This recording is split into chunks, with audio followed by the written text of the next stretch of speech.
Hello and welcome to the video. In this theory, I will try to prove to you why I think that Emu is Nika.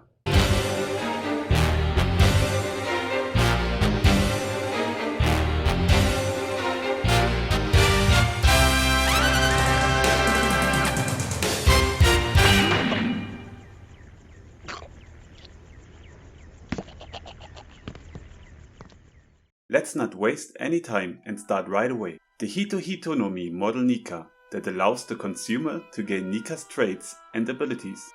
For until now unknown reasons, the world government is extremely interested in this fruit and has even covered up its identity by renaming it to the Gomu Gomu no Mi. Why would they go to such lengths as to even rename the fruit? They don't want any other person or group to take an interest to the fruit and seeking it out for themselves.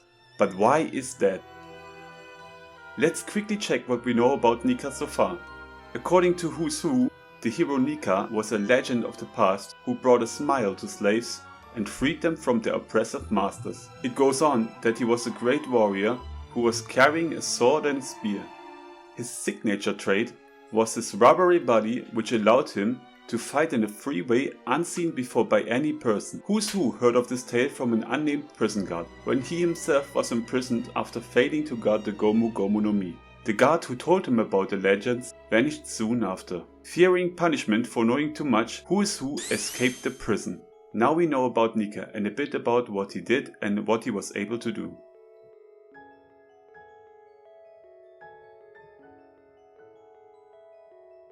Many years ago, the dinosaurs roamed the planet but went extinct except for a few isolated islands. The planet got struck by great meteorites which carried a mystical substance within them. Most of the dinosaurs went extinct due to the impacts, but the substance or material that was within the meteorites started to change existing life forms on the planet. But not only did these meteorites change life, but it also inherited alien life from another dimension in form of devils. As the meteorites struck Earth, they caused great destruction around them, but over time, just like after wildfires, plants grew again and were imbued with the substance of these meteorites, the devil trees. The fruits from these plants became devil fruits. These devil fruits worked like parasites and entered the bodies of any being after consumption and altered their lineage factor. Beings that inherited these devils suddenly became able to manifest powers that were unseen before, and these powers manifested based on the possessed people's hopes and desires. For example, a person got told how magnificent ice looks. Have you never seen ice? The blue crystal made of water, which is so cold and clear but also beautiful. And after hearing that, while being in a tropical climate, the person's desire to see ice became so great that the devil inside took the form of that desire, and the person was able to create ice. Yes, this even works with the jacket fruit. What if one person was longing to teach someone else something he was not able to do so bad that they dreamed, if only the other guy could slip into my body and feel how it works, then he could understand it. But as these devils are not from this planet and dimension, the mother of nature, the sea, loathe them, and as such, people who are possessed by them live in an unnatural state and are hereby punished by becoming unable to swim. This will be very important because at one day, the mother of nature will decide to cleanse the planet from these devils, and as they are not able to swim, they will disappear. Why do these devils manifest in fruits after the former user dies though? Because they simply go back to the form they were before being eaten. A fruit. Being a fruit is a good way to get a new host again, because if there's nothing else nearby when a being is hungry, a fruit is always a good option. Okay, with this we might know how devil fruits became to be, but we still don't know why Nika became Emu.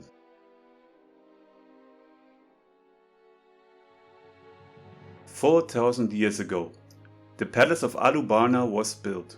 2,000 years ago, fishmen flee from the upper world and found Fishman Island. 1,100 years ago, the city of gold, Shandora, is built and prospers. 1,000 years ago, Sunisha is born, and around this time, the Mink tribe isolates themselves from the outside world on Zo. Somewhere between the 4000 and 1000 years, the city of Burka was founded on the moon. All those great civilizations shared the planet with each other, but with great power comes great responsibility. But sadly, as Professor Clover states, so this is the history that man has chosen. Man is so callow. And because mankind is so callow and irresponsible, they started to fight, discriminate, wage war and enslave others. Nika helped these slaves because he wanted them to be free, but shortly after, they founded their own nations and started enslaving other people and races who are not like them. The cycle just continued, and no matter how often he tried, people were going back to their abusive behavior. They even built big weapons of mass destruction, and the world was threatened by their existence. That was too much. Nika was disappointed in mankind. He tried to help them, but they only started all over again and made it worse. So he grew angry of the people and changed his plan. He managed to undermine the current great nation that was ruling the planet and finally destroyed it. Nika decided that mankind can only prosper under an iron grip and with strict laws. These foolish creatures are nothing but animals, and as such I will treat them. He then developed a plan with which he alone could hold the reins over the nations of the world. Around this time, Joy Boy is born. Joy Boy grows up in an age of conflict where wars and discrimination are on the daily basis. He himself suffered great losses and so did his friends. A great desire began to grow in him. He would free the world from war and abusive force. He learns about the origin of the devil fruits, the devil trees, and also that there is still such a kind of tree which is located somewhere on the Red Line, the future ground of Marie-Joas. It will be called the National Treasure. He has the dream to become like the legend Nika that old people are talking about in their tales. Nika, the man who freed all the slaves and promised freedom. So he decides to climb the Red Line and find the devil tree. He manages to reach the tree and eats one of its fruits. And his desire to become like the hero he admires grants him the same powers as the original. Joy Boy fights Nika's forces on many occasions and becomes a real threat. The Kusuki clan, part of Joy Boy's alliance, writes down all of his feats and important information on the indestructible poneglyphs. And then he learns the truth. His hero that he admired so much, the legend who freed all the slaves many years ago, is no other than the one who is trying to subjugate all life on Earth, Nika. But it's worse. He also learns that Nika has stopped the world from undergoing its usual cataclysmic cycle, which happens every so and so 1000 years. A cataclysmic event, which cleanses the planet so it can start anew.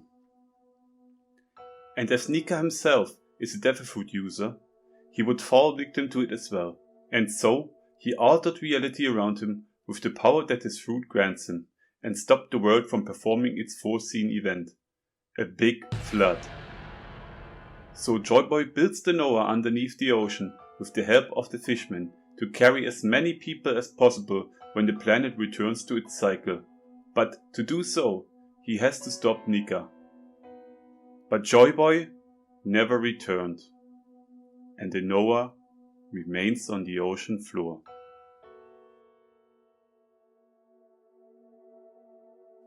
Thanks for watching, guys. If you enjoyed the content, please consider subscribing and like the video. Until next time.